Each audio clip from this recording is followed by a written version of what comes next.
This house begins on a site that never stops descending. The slope falls toward the lake. The mountains cast shadows. The landscape is strong, almost silent. And instead of dominating this place, the house does something more subtle. It steps back. It breaks itself apart, and it creates a counterslope, a kind of pause plane in the middle of the descent. The counterslope house in Quebec faces Lake Memphremagog, where building means dealing with descent, shadow, forest, rock, and a narrow strip of shoreline beside the lake. Its name explains the main idea. The house does not simply follow the inclination of the land in an obvious way. It creates a counterslope, a horizontal pause within a landscape that always tends to fall. The roof of the lower level becomes a belvedere terrace, almost a discreet lookout, aligned with the tree canopy and facing the landscape.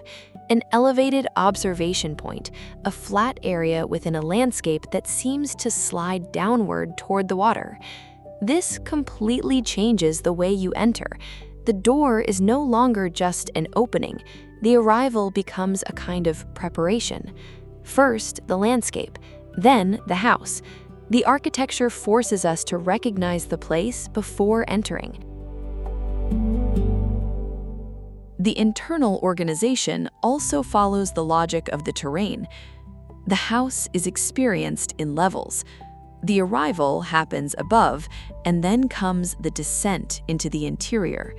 Stairs, passages, and corridors are not just circulation, they are part of the experience of inhabiting a slope.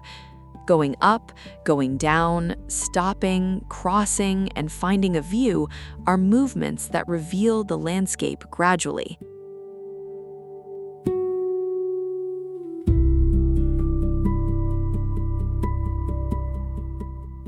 In the social areas, the house opens with large glass surfaces facing the landscape.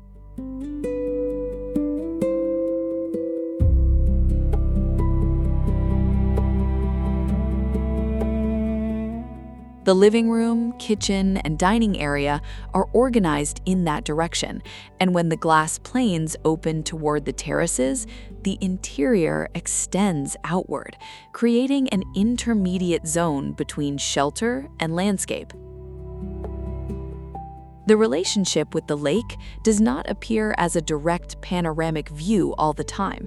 There's a band of trees between the house and the water, so the landscape emerges in layers: wood, trunks, shadow, leaves, light, and finally, the lake.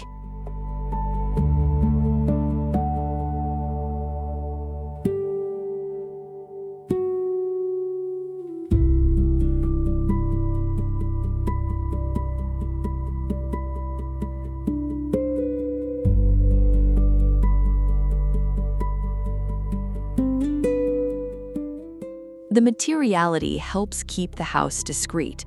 On the outside, the natural cedar is meant to age over time, bringing the building closer to the tones of vegetation, wood, stone, and the local climate.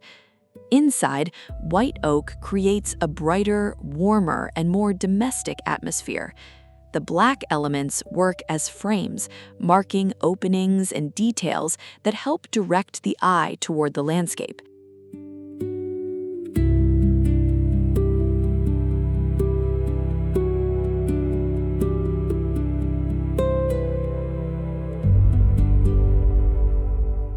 In the end, the counter-slope house does not try to conquer the hillside with a huge platform, nor disappear completely into the landscape. It creates a horizontal pause on a descending site, turns the roof into a lookout, and makes the land itself the main experience of the house. It is a house about pause, a pause before entering, a pause on the roof, a pause between the forest and the lake, between the weight of the terrain and the lightness of the view.